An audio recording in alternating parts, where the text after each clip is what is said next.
When did it all start, you ask? Well, I'd say it really got started round about a thing called the Civil War. The fact is, we didn't get along well until photography came into its own.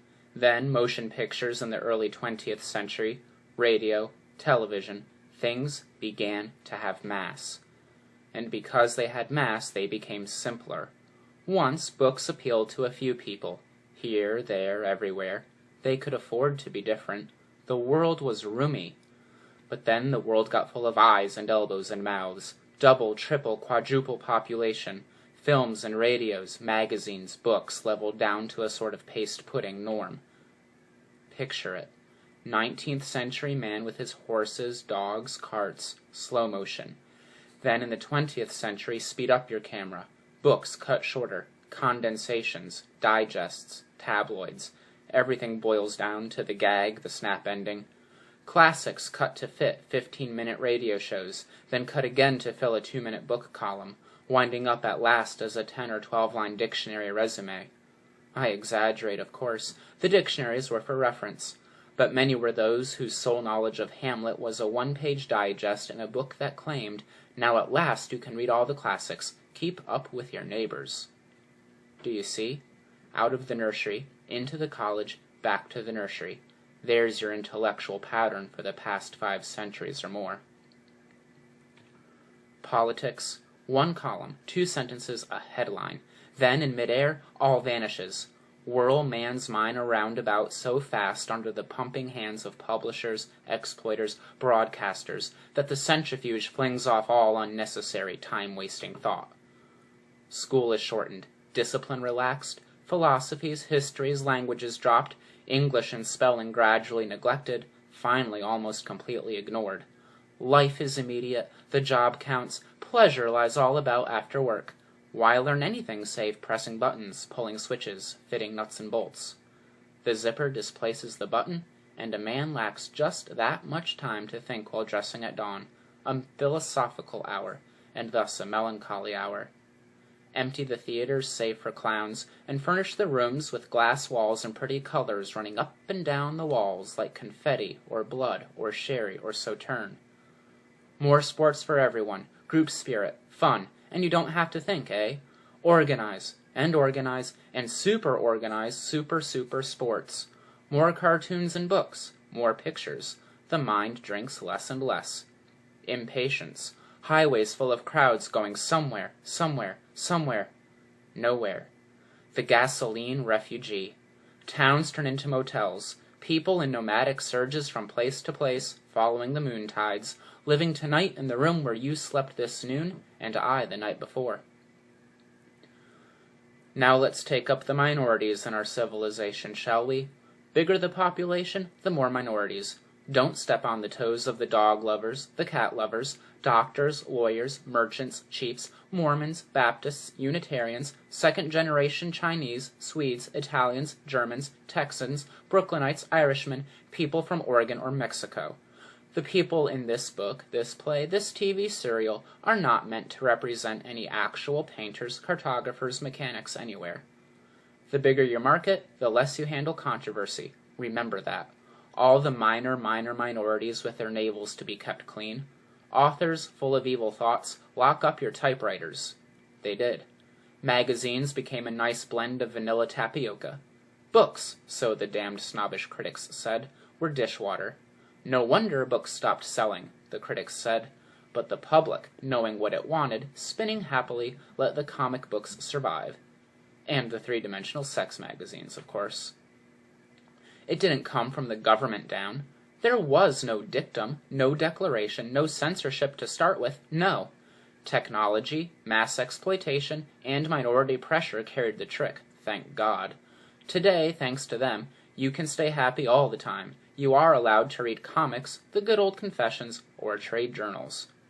And with school turning out more runners, jumpers, racers, tinkerers, grabbers, snatchers, flyers, and swimmers, instead of examiners, critics, knowers, and imaginative creators, the word intellectual, of course, became the swear word it deserved to be. You always dread the unfamiliar.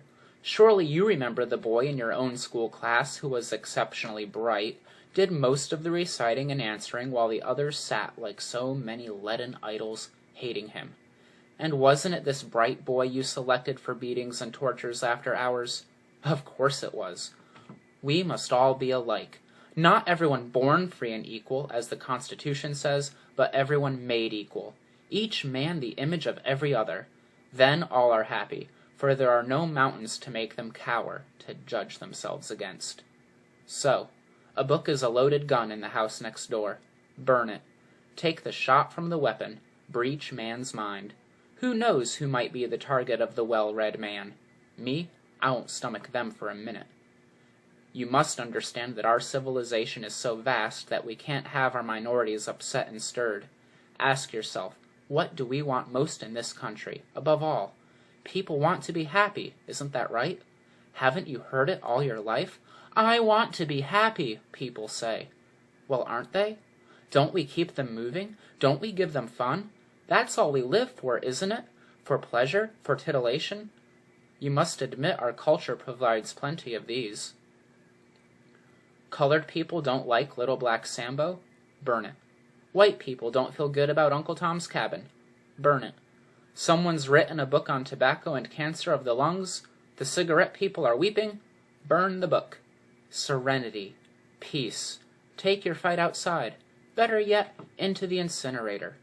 Funerals are unhappy and pagan? Eliminate them too. 5 minutes after a person is dead, he's on his way to the big flu.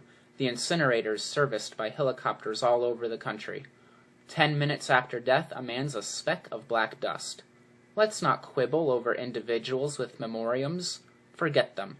Burn them all. Burn everything. Fire is bright and fire is clean. Hereditary and environment are funny things.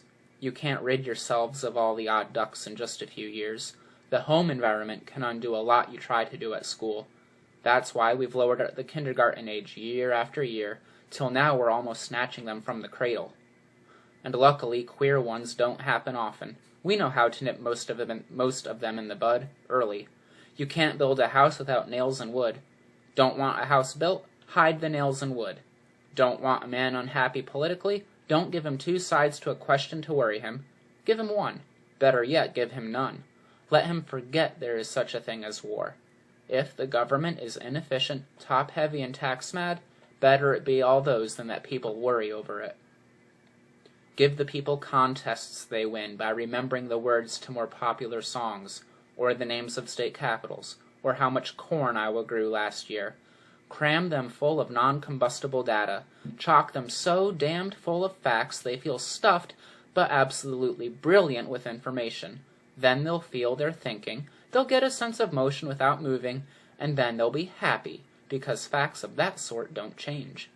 Don't give them any slippery stuff like philosophy or sociology to tie things up with.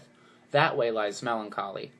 Any man who can take a TV wall apart and put it back together again, and most men can nowadays, is happier than any man who tries to slide rule, measure, and equate the universe, which just won't be measured or equated, without making man feel bestial and lonely. I know, I've tried. To hell with it. So, bring on your clubs and parties, your acrobats and magicians, your daredevils, jet cars, motorcycle helicopters, your sex and heroin, more of everything to do with automatic reflex. If the drama is bad, if the film says nothing, if the play is hollow, sting me with the theremin loudly. I'll think I'm responding to the play when it's only a tactile reaction to vibration. But I don't care. I just like solid entertainment.